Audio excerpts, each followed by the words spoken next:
Assalamualaikum warahmatullahi wabarakatuh. Perkenalkan, nama saya Farid Sabadillah dengan NPM 2470061111081.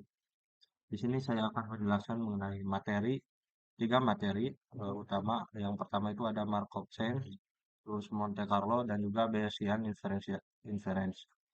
Yang pertama di sini saya akan menjelaskan mengenai Markov Chain.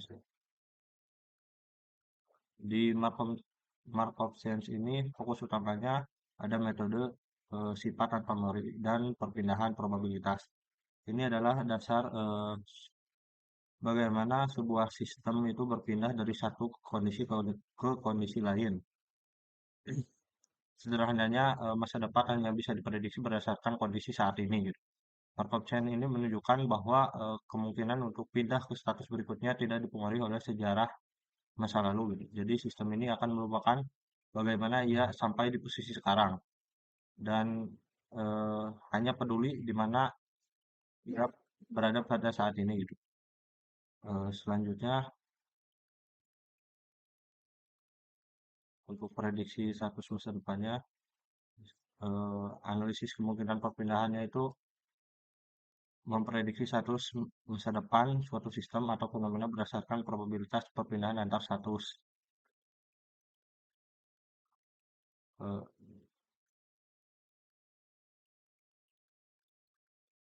Selanjutnya di sini untuk matriks transisinya, ini adalah representasi matematika dalam bentuk tabel yang menunjukkan bahwa probabilitas perpindahan antar status ini eh, sebagai pola perpindahan dalam sistem Markov. Terus untuk kemungkinan perpindahannya itu evaluasi probabilitas perpindahan dengan memahami kemungkinan pindah antar status yang kita dapat memprediksinya dengan kondisi masa depan dengan lebih akurat dan efektif. Selanjutnya untuk Monte Carlo ini adalah suatu teknik matematika yang digunakan yang menggunakan sampling acak untuk menghasilkan estimasi yang algoritmanya itu bekerja dengan memilih angka secara acak dari distribusi probabilitas, lalu menganalisisnya untuk mendapatkan solusi. Di Monte Carlo ini terdapat variabel acak, yaitu metode yang kita itu tidak bisa memilih angka sembarang. Jadi variabel acak diambil dari distribusi probabilitas yang sudah diketahui komputer, kemudian akan melakukan eksperimen numerik ribuan kali menggunakan variabel ini untuk memvisualisasikan risiko yang mungkin terjadi. Terus untuk hasil perkiraannya, dalam contoh kasus ini, keuangan memperkirakan keuntungan atau kerugian investasi dalam manajemen proyek. Eh, Proyek ini memberitahu kita perkiraan waktu selesai dan resiko apa saja yang mungkin akan menghambat.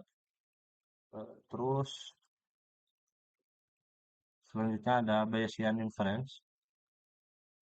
Metode ini adalah pendekatan yang sedikit berbeda sama yang sebelumnya. Eh, jadi untuk kunci dari Bayesian ini adalah memperbarui.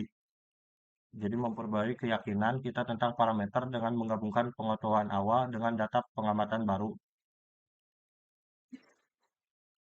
Di Bayesian ini ada distribusi parameter.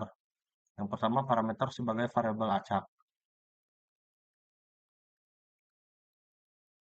Variabel ini adalah parameter dalam analisis statistik yang seringkali dianggap sebagai variabel acak dengan distribusi tertentu yang memungkinkan penaksiran yang lebih akurat dengan memperhitungkan ketidakpastian. Yang kedua, untuk pengaruh distribusinya mempengaruhi cara interpretasi hasil analisis, di mana pemahaman tentang distribusi ini membantu dalam menarik kesimpulan yang lebih tepat dari data yang diperoleh. Rumus inti dari teorema Bayesian adalah dari Bayesian estimation yang memungkinkan perbaruan keyakinan berdasarkan data yang baru diperoleh yang menggabungkan informasi awal atau prior dengan likelihood. Untuk peran likelihood sendiri adalah memainkan dan memperbarui keyakinan untuk memberikan informasi tentang kemungkinan data yang diperoleh juga diberikan parameter tertentu. Terus untuk distribusi posterior, menunjukkan keyakinan baru setelah menggabungkan informasi prior dengan data dan akan memberikan estimasi yang lebih akurat dan informatif. Selanjutnya untuk prior dan likelihood ini ada beberapa kondisi lagi dari yang pertama prior belief. Prior belief ini adalah informasi awal atau pengetahuan sebelumnya tentang parameter yang digunakan untuk memberi keyakinan setelah melihat data dan memberikan konteks awal pada analisis. Terus untuk likelihood informasi ini memberikan informasi tentang kemungkinan data yang diperoleh jika diberikan parameter tertentu dan akan memainkan peran krusial dalam perbaruan keyakinan. Eh, untuk keunggulan utamanya adalah pembaruan berulang gitu. Jadi Bayesian ini memungkinkan kita memperbarui keyakinan secara terus-menerus setiap kali ada data baru yang akan membuat analisis kita itu menjadi dinamis dan selalu relevan dengan informasi terkini. Untuk kesimpulannya di sini Markov chain itu memiliki sifat tanpa memori yang berarti masa depan sebuah sistem hanya dipengaruhi oleh kondisi saat ini dan tidak oleh sejarah atau kondisi masa lalu. Terus untuk perpindahan probabilitasnya itu pindah ke status berikutnya hanya bergantung pada status saat ini yang memungkinkan peramalan kondisi masa depan berdasarkan data saat ini. Untuk Monte Carlo, sampling sampling acak yang ada di teknik Monte Carlo digunakan untuk memecahkan masalah kompleks dan mempengaruhi perkiraan nilai numerik yang akurat untuk masalah yang rumit. Terus untuk analisis risikonya, metode ini sangat efektif dalam analisis kuantitatif seperti dalam keuangan, prediksi cuaca, dan manajemen proyek, dan lain-lain.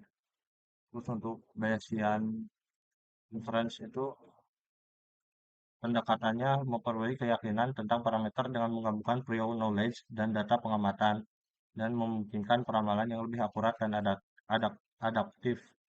Terus untuk teorema ini dasarnya itu dari pendekatan Bayesian yang memungkinkan pembaruan keyakinan posterior berdasarkan likelihood dan prior probability yang akan memberikan pemahaman lebih mendalam tentang data yang diperoleh. Untuk perbandingan metodenya dari Markov chain, Monte Carlo, dan Bayesian estimation, eh, semua metode tersebut adalah metode yang efektif dengan masing-masing kelebihan dan kekurangannya gitu. Pemilihan metode ini juga harus disesuaikan dengan jenis masalah dan data yang tersedia. Seperti yang tadi, Bayesian itu kan lebih ke angka yang kuantitatif atau numerik. Eh, Paling sekian. Assalamualaikum warahmatullahi wabarakatuh.